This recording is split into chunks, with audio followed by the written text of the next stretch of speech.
It's all brought to you by Pickdawgz.com. Please click the like and subscribe button. That'll help you out. The notification button let you know anytime one of these gets posted. Definitely check out the inner circle that I have going on. It's a concrete inner circle. If you guys text inner circle to that number, you can find out more about it. I've just been killing over there the past couple weeks with the rated system. I finally had my first day where I had a winning day record-wise. And, well, I was 2-1, but my big play was the one I lost. So I still won money. But it was nowhere near what it should have been. But again, these are the breaks. When you have a play that you like a little bit more, I get to rate them there. Whereas, I can tell you something's my favorite play, but this really lets you know what you should bet, what you can bet, and you have somebody that's helping you, guide you all the way. So definitely check it out. If you get a chance, text that number. You can find out more. First off, let me start with this. I'm sorry I missed the podcast. If you guys watched the last one, you could see at the end of it, I was struggling a little bit. I've had a hellacious couple months here health-wise the easy stuff is blood pressure and then sleep apnea and all kinds of other stuff that went on. I've seen the dentist 3 times in 2 weeks. I had a tooth come off last week, or break, I should say, a temporary broke. So I went back and they put a new one on. Less than a week later, I had the first tooth I had a root canal on come off. And again, I thought they were going to glue it back on. They didn't. They said they couldn't do that, so they tried to save the tooth and did a bunch of drilling. And I should have known that it was eventually going to hurt me because my dentist only calls me after serious dental surgeries to make sure I'm okay and that the pain isn't too bad. And they called me on Thursday, and I'm like, oh no, it's fine. A little sore, but I expected that. And then Friday, Saturday, and Sunday, it just got worse. Sunday, I threw up in the morning right before I did the podcast, and my jaw was just, I'm still in pain now, but I went back in. He shaved some more of that tooth off and said that should help my bite. And he thinks the bite was off, and he also told me bicuspids are a bitch to deal with. Sorry, you guys can see my dog chewing on a bone in the background. That's what she wants to do. But when it comes down to it, it was just a rough day. I was out of work on Monday. My jaw was just killing me, and they switched up my medication on Sunday, which helped. So after I recorded this, my dentist gave me a new antibiotic. So it wasn't amoxicillin. I think it was a step above that. And then gave me tramadol, which has helped. At least let me sleep. I'm still sore and just worn out. I haven't eaten in 2 days. I ate a Fig Newton. Somebody said, who eats Fig Newtons? Old people do. I like them. But I grabbed one because I hadn't eaten anything. And to take my medicine, it upsets your stomach. So I'm in this vicious circle of I don't want to chew on anything because my mouth hurts. I'm not hungry because the medicine upsets my stomach. The medicine wouldn't upset my stomach had I eaten, more than likely. And each time I'm in pain, I don't want to eat. So I've tried to force something down. I had a Fig Newton last night, ended up throwing up out of my nose and every which way. It's just awful. So I've been fine since then. I went to work today, did my radio show. But the other thing I have going on is from that sleep apnea surgery I had. I had throat surgery. And for some of you guys, hopefully this isn't too disgusting for you. I know, get to the games. I'll get to the games in a second. But the sleep apnea surgery, there was just a bitch. Complications in the first day, and then going through the sleep deprivation, psychosis, whatever you want to call it, when I got home. Liquid diet for 2 weeks. And all the healing or all the pain is gone. But my throat, it's going to take it 2 months to heal, which means you see me trying to swallow. There are scabs or blisters on the inside of my throat, and I'm waiting for them to heal and the scabs to fall off. So it feels like something's tickling in my throat. I have something in my throat at all times. And the more I try to clear it, the worse it gets. Then I start dry heaving, then I throw up. So it's just kind of a weird, all of this stuff going together has just been a pain in the ass. And then on top of it, I had the shittiest day on Sunday. I don't even know where to start with that. Had the Vikings. I still don't know what to think about that TJ Hawkinson non-catch in the end zone, because it looks like the ball comes loose after he's off the ground. He's got his hands underneath the ball. He's rolling, and then he readjusts to grab it. So I thought it was a touchdown catch. I was biased since I had Philadelphia. What else we had? My favorite play was the over on Sunday night, and the Falcons just did not show up, and the 49ers got to just coast. I think I went 1-5 on Sunday, and just nothing went right. The one I got right is the one that I usually don't bet, a double-digit favorite in the NFL, the Chiefs, as they won 31-0. I did split on Monday night in football. I hit baseball. I've been talking about this. So even with a 1-5 on Sunday and a 1-1 on Monday night, my percentage dropped from 65 to I think I'm at 59%. So still hitting at a good clip in the NFL. I'm going to continue with that. But Major League Baseball playoffs, I've been hitting at 69% clip. Just hit Game 7. I had the under. What else? I gave out like 5 props last night. They went 4-1, I believe. So I think that's something that I've been trying to do with some of my plays. If you guys have seen, I've thrown in some free props. Hope for the most part they've been successful in there. I have had some 0-2s, which sucks when you win the game and then it's like, oh. But I've also had it where I've gone 3-0 in the free props and lost the game, and I don't get paid on those. So hopefully you guys won some money. But Monday was really kind to me. I hit almost everything except that Houston game. Damn, did I read that one wrong? But so what we're going to do today is I'm going to go over 2 NBA games for tomorrow. I don't know how often we're going to be able to do this with spreads coming out the next day. Like, it's the opening of the season, so all the opening lines are out. If I see lines for, like, if I'm recording on a Wednesday and I see lines for Thursday, I'll talk about those games. But more than likely, we're going to mix in a lot of college football and NFL unless the lines come out early. So we'll get to that in just a second. And I missed out on talking about opening night with you guys, just to let you know what I'm on Tuesday. I did like the Lakers at home. I like the under in that Rockets game. By the way, the Rockets are loaded, man. I didn't realize who all they had picked up. I mean, they've got 3 different centers they can go to with the additions of Clint Capella and Steven Adams. They can play big. They could be the biggest team on the floor and not have any issues with a 6'8" point guard with Amen Thompson and a damn near 7-foot Slim Reaper, if that's what you want to call KD. I'm interested to see them play, and then to get OKC, KD gets to play his former team. He's probably doing that a few times this year. But yeah, the West is loaded, and one of the teams I'm bullish on this year in the East, I'm going to talk about in this first game. But the other games I was on was Western Kentucky. I like the Kennesaw State under. And then in the NHL, I was on the San Jose over and the Kings under. Those are I had 6 plays. Well, I didn't put the Kennesaw State play as a premium play because I just didn't like it enough, but I picked all the games. So that was more of like you want to call it a lean. Some people say, what's a lean? It's just something I kind of like, but I'm not going to bet. And as I said, I kind of stack out all my plays, and then I eliminate from the bottom of the ones I least like to try to get down to what I think is a good number, a manageable number.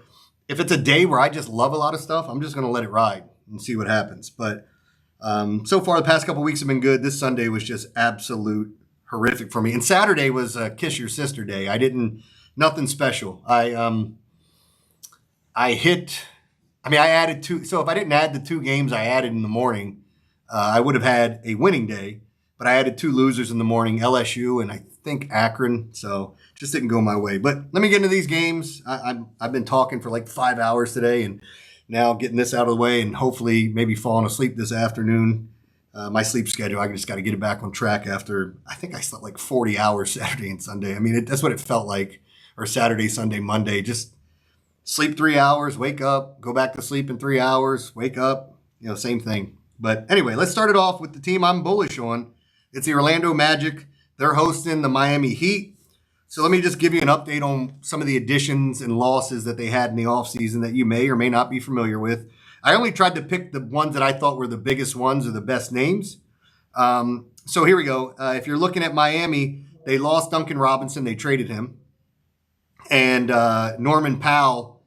They lost Duncan Robinson and added Norman Powell. There were a couple of like big trades, and I don't mean as far as players. I mean as far as how many players. Like I think, what was Dylan Brooks in? He was in like a 7-player trade with multiple teams and all that nonsense. But, for Miami, again, the loss of Duncan Robinson, you can say, okay, he's a glorified jump shooter. Yeah, but I mean, he's really good at what he does. And he's not horrific defensively. Felt like he's made some big shots for the Heat. I really like Norman Powell. And if you're going to use him as an integral part of the offense and let him get up shots, I think he can cook, man. So I do like that for Miami, but Orlando is one of my favorite teams in the East. I know some people are going to like the Cavs. The Knicks might be the favorite. I noticed tomorrow night, I didn't talk about this game, but the Celtics are only 2.5-point favorites over the Sixers. to which I think the Sixers are a live dog. I think the Celtics have a lot to figure out with Tatum gone, Porzingis gone, some new faces there. Al Horford's gone.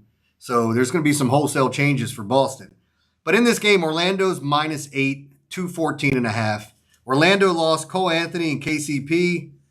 Decent players, but they got Desmond Bane back in return. And, I mean, he looks like the muscle hamster. R.I.P. Doug Martin. But this guy's biceps are ridiculous. It's like, I can't believe he still shoots as well as he does with how many biceps how much biceps he works on. But I think he's going to be a great addition to them because now you're surrounding your two studs and Paolo Banchero, who's one of the best players in the league that we don't talk about, but I think at some point we will. I think his game is similar, and please don't hold me to the comparison. I'm saying his game is similar to LeBron's. And he can light it up in a hurry. And with Franz Wagner and his ability to pass, rebound, and kind of do it all, guy just fills up the stat sheet. You need him to get 30, he can get you 30. And then you add in Desmond Bane on the outside as an okay defender, but more on top of it, a good scorer. So now it lets you spread the floor a little bit more for guys like Banchero and Franz Wagner. I do think they'll miss Mo Wagner to start the season because he's an integral part of their rotation. But I like the Magic here. I think the Magic handle business at home against the Miami Heat. I think the Magic are either going to be the 1, 2, or 3 seed in the NBA playoffs this year if they stay healthy. I just really, really like the way this team's playing. And they kind of got their comeuppance in the playoffs last year where, you know, it's like, okay, you guys played well, but now you're running into a buzzsaw. So I think you learn from those, and you got to lose before you can win in a lot of situations, especially in the NBA. I do think the under is interesting with two teams that were a little bit more defensive-minded, but the Magic would be my play at -8. That's my lean. Let's go to the Spurs at the Mavs. Full disclosure, I was a Mavericks fan, a diehard Mavericks fan, going back to the Dirk Nowitzki days, Michael Finley, the Jet. I could sit here and name everybody going back to the days when Jason Kidd played. I hate the Mavericks now. I hate them with a passion. And I'm so pissed that they got Cooper flagged because of what they did to Luka. It's just such a weird thing to wake up the next morning, or at least I remember my son coming into my room and waking me up out of my sleep, said Luka got traded. And I'm like, am I having a nightmare? What the hell's going on? And I just thought they did him dirty. So I'm interested to see what skinny Luka looks like on Tuesday night. I do like the Lakers in that game, even without LeBron. But the Mavericks are favored by 2.5, 225.5 is the total. So here's the interesting additions for the Mavs. I'm not going to call Luka a loss because they've already played without him. You guys got to see him. Kyrie Irving injured. He did sign an extension, so you got Anthony Davis there. And then they added D'Angelo Russell and, of course, the number 1 overall pick, Cooper Flagg, which I am excited to watch him play to see what he looks like. And his first game gets to go against the Freak, the Alien. We're looking at this Spurs team, which Spurs got rid of a lot of middling guys, like guys that would, like Pop would do this stuff where it's like you get 20 minutes, you get 20 minutes, you get 20 minutes. So they move on from guys like Branham, and a handful of other guys that look just like him and play just like him. So I thought it was a good move from them. They added Kelly Olynyk, which gives you a stretch 4 or 5, depending on how you want to play him. And he's a good shooter, again, helping space the floor, which is a key in the NBA. And so I do think it's a good addition. They lost Chris Paul, the Spurs. He's on the Clippers. To what extent he plays, I don't know. And we still have to wait to see what the Clippers are going to have to deal with them finagling the salary cap and pulling some BS with Kawhi Leonard. But in this matchup, I think the Spurs are a live dog, but I think the under's the play. I think there's going to be a lot of feeling out between some new offenses. When you look at this Mavs team, these guys, they played together. They could come out and just have a great rapport already, but I think it takes time. On top of it, you start looking at the matchups they're going to have. I think Wemby's in for just a huge year. I think he's just going to have an amazing year. I keep looking up and seeing my wife cleaning in the background of the picture. Butts. I see butts. Anyway, she's just cleaning the whole damn house. I got people walking in the background, my damn dog. My wife's out there. Hey, Katie. Everybody can see you on video if you can't hear me. She's probably listening to music. Anyway, but I think the under is the right play here. Again, Spurs a live dog. Would not be surprised if they won this game. I do think the Mavs are one of the better teams in the West. But again, like you got to look at the competition up top. We go back to OKC, just won it. We talked about the Rockets a little bit earlier and what they added. You look at the Mavericks, the Nuggets.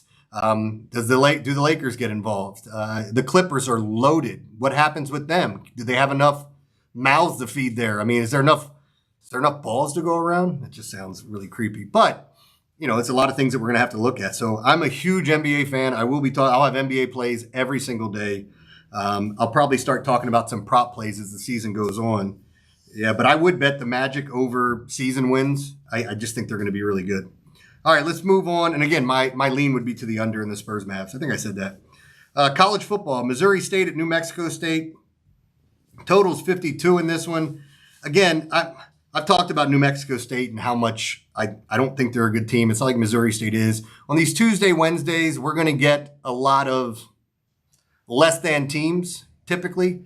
The Western Kentucky, Louisiana Tech game from the night before, from Tuesday night, to me, that's a better one with two of the best teams from that group.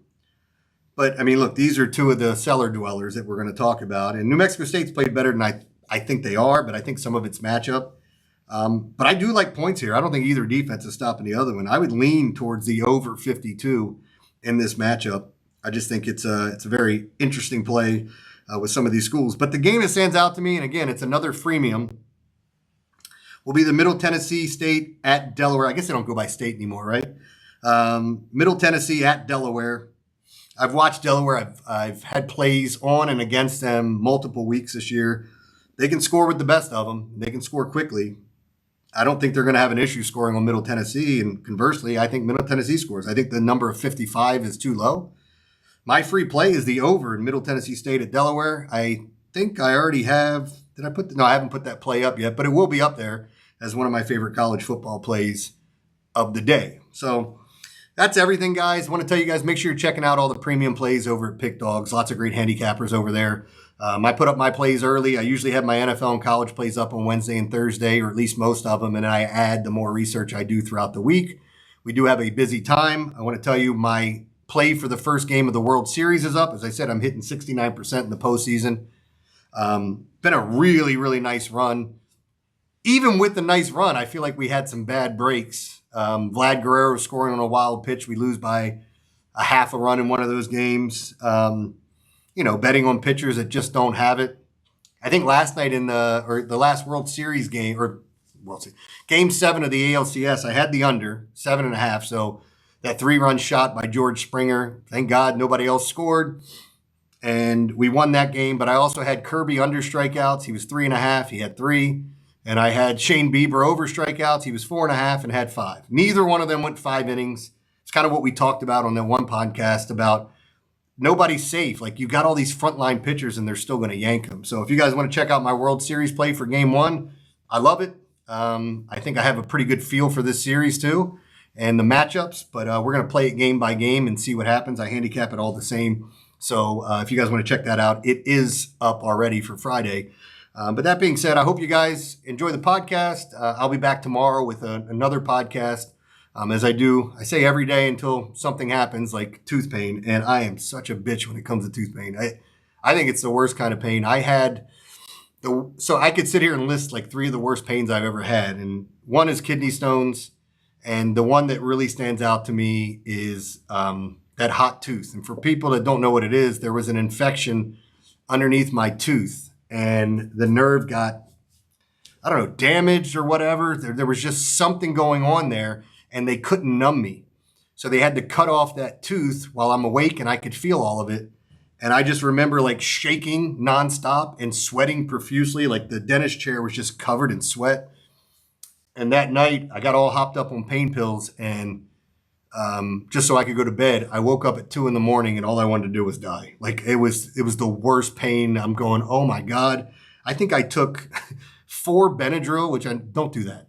Don't do that. Cause now you're just tired and in pain.